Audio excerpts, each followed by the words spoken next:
নমস্কাৰ বন্ধুসকল, মই আপোনালোক সকলোকে আছামিজ বাস্তু চেনেললৈ স্বাগত জনাইছোঁ। বন্ধুসকল, মোৰ নাম গোবিন্দ ৰাজখোৱা, মই ৰাষ্ট্ৰীয় বাস্তু এক্সপাৰ্ট নিউমেৰলজিষ্ট। বন্ধুসকল, আপোনালোকৰ সুবিধাৰ্থে মই এই চেনেলটোত আপোনালোকৰ বিভিন্ন সমস্যাৰ সমাধানৰ উপায়সমূহৰ সম্পৰ্কে, বাস্তুৰ সম্পৰ্কে, জ্যোতিষৰ সম্পৰ্কে, সংখ্যাতত্বৰ সম্পৰ্কে, তাৰ লগতে তন্ত্ৰৰ বিভিন্ন প্ৰয়োগৰ ভিডিঅ'সমূহ ইয়াত আপলোড কৰি থাকোঁ। গতিকে যদিহে আপোনালোকৰ মোৰ চেনেলৰ ভিডিঅ'সমূহ চাই ভাল লাগে, অনুগ্ৰহ কৰি মোৰ চেনেলটো ছাবস্ক্ৰাইব কৰিব, ভিডিঅ'সমূহ লাইক কৰিব, কমেণ্ট কৰিব আৰু যিমান পাৰে শ্বেয়াৰ কৰিব। বন্ধুসকল, আজি মই আপোনালোকৰ লগত এটা বিশেষ সমস্যাক লৈ আলোচনা কৰিবলৈ আগবাঢ়িছোঁ। ভিডিঅ'টো অত্যন্ত গুৰুত্বপূৰ্ণ, গতিকে অনুগ্ৰহ কৰি ভিডিঅ'টো শেষলৈকে চাব যাতে সম্পূৰ্ণ কথাখিনি বুজি পায়। বন্ধুসকল, আমাৰ সমাজৰ এনেধৰণৰ বহুতো ব্যক্তি আছে যিসকলক খুব বেছিকৈ খং উঠে। তেওঁলোকক কথা ক'বই নোৱাৰি, খিংখিঙীয়া স্বভাৱৰ হয়।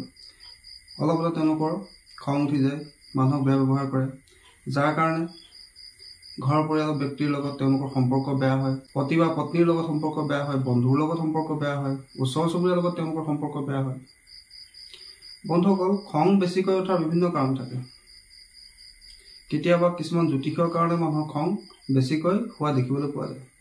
বিশেষকৈ যদি কোনো ব্যক্তিৰ মংগল গ্ৰহৰ দোষ থাকে, মাংগলিক হয় তেওঁ, বা যদি তেওঁৰ জন্মকুষ্ঠিত ৰাহু আৰু মংগলৰ অংগাৰক যোগ থাকে, জন্মকুষ্ঠিৰ লগ্নত শনি, ৰাহু বা মংগল বহি থাকে, তেনে ব্যক্তিৰ খুব খং উঠা দেখিবলৈ পোৱা যায়। খুব শ্বৰ্ট টেম্পাৰ্ড হয় তেনে ব্যক্তি, অলপতে তেওঁলোকৰ খং উঠি যায়। তাৰোপৰি কেতিয়াবা ঘৰত বাস্তু দোষৰ কাৰণেও ঘৰৰ ব্যক্তিসকল খঙাল হোৱা দেখিবলৈ পোৱা যায়। যদিহে আপোনাৰ পূব দিশৰ E5ৰ পদত মুখ্য দুৱাৰখন থাকে, তেতিয়াও সেই ঘৰখনৰ ব্যক্তিসকল খুব খঙাল হয়। তাৰোপৰি যদি আপোনাৰ মুখ্য দুৱাৰৰ সন্মুখত কোনো ইলেক্ট্ৰিচিটি পোষ্ট থাকে বা ট্ৰেন্সফৰ্মাৰ থাকে, তেতিয়াও সেই ঘৰখনৰ ব্যক্তিসকল খঙাল হ'ব পাৰে। যদি আপোনাৰ দক্ষিণ দিশত পানীৰ উৎস থাকে, পুখুৰী থাকে, বা আপোনাৰ উত্তৰ পূব দিশত কিটচেন থাকে, তেতিয়াও সেই ঘৰখনৰ ব্যক্তিসকল খুব খঙাল হ'ব পাৰে, শ্বৰ্ট টেম্পাৰ্ড হ'ব পাৰে। বন্ধুসকল, এইদৰে খং বেছি হোৱাৰ বিভিন্ন কাৰণ থাকে। কিন্তু বন্ধুসকল, এতিয়া কথা হ'ল, যদি আপোনালোকৰ খুব খং উঠে, খুব শ্বৰ্ট টেম্পাৰ্ড হয়, আপুনি সৰু সৰু কথাতে আপোনাৰ খুব খং উঠি যায়, তেন্তে সেই খং দূৰ কৰাৰ কি উপায় আছে? বন্ধুসকল, জ্যোতিষশাস্ত্ৰত, তন্ত্ৰশাস্ত্ৰত এই খং দূৰ কৰাৰ বিভিন্ন উপায় সম্পৰ্কে কোৱা হৈছে। প্ৰথম কথা হ'ল, যিসকলৰ খুব খং উঠে তেওঁলোকে কোনো কাৰণতে ৰঙা আৰু ক'লা কাপোৰ ধাৰণ কৰিব নালাগে। দ্বিতীয়তে, তেওঁলোকে যিমান পাৰে হোৱাইট কালাৰ ধাৰণ কৰিব লাগে। হোৱাইট টি চাৰ্ট হওক, হোৱাইট চাৰ্ট হওক, আনকি তেওঁৰ নিজৰ বিচনাৰ গাৰু কভাৰ হওক, বেড কভাৰ হওক, সকলো হোৱাইট ৰাখিব লাগে। প্ৰতিদিনে তেওঁলোকে মেডিটেশ্যন কৰিব লাগে। আৰু মই আপোনালোকক এটা মন্ত্ৰ দিছোঁ, সেই মন্ত্ৰটো আপোনালোকে ৰাতিপুৱাই শুই উঠিয়ে কোনো এগিলাচ পানীত অকণমান চেনি মিলাই এই মন্ত্ৰটো 3বাৰ কৈ 3টা ফু দি সেই পানীগিলাচ আপুনি ৰাতিপুৱাই খাব লাগে।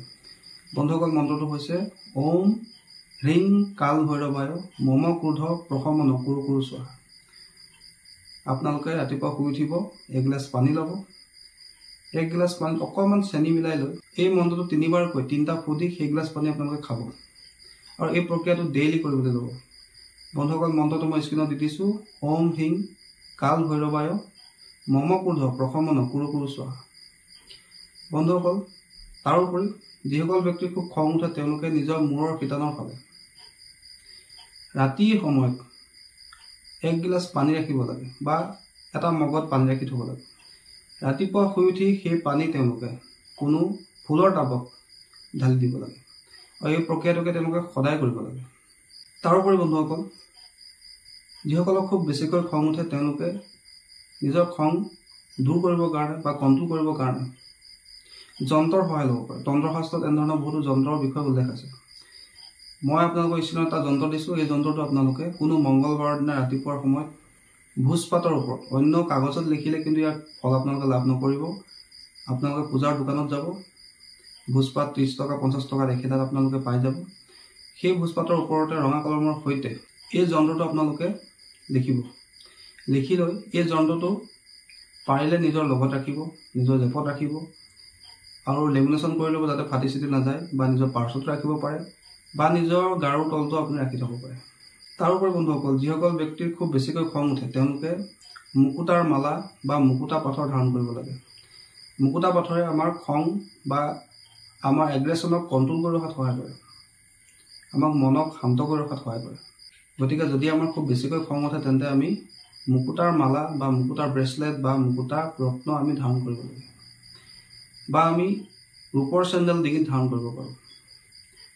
তাৰোপৰি যিসকলৰ খুব বেছিকৈ খং উঠে তেওঁলোকে হনুমান দেৱতা আৰাধনা কৰিব লাগে, যিহেতু খঙৰ গ্ৰহ হৈছে মংগল। মংগলক খঙৰ কাৰক বুলি কোৱা হৈছে, এগ্ৰেছনৰ কাৰক বুলি কোৱা হৈছে। হনুমান দেৱতা যদি সদায় আপোনালোকে আৰাধনা কৰে, হনুমান দেৱতাক মংগলবাৰৰ দিনা সেন্দুৰ অৰ্পণ কৰে, হনুমান চালিচা সদায় পাঠ কৰে ৰাতিপুৱা গধূলি, তেতিয়াও আপোনাৰ খং দিনে দিনে কমি গৈ থাকে।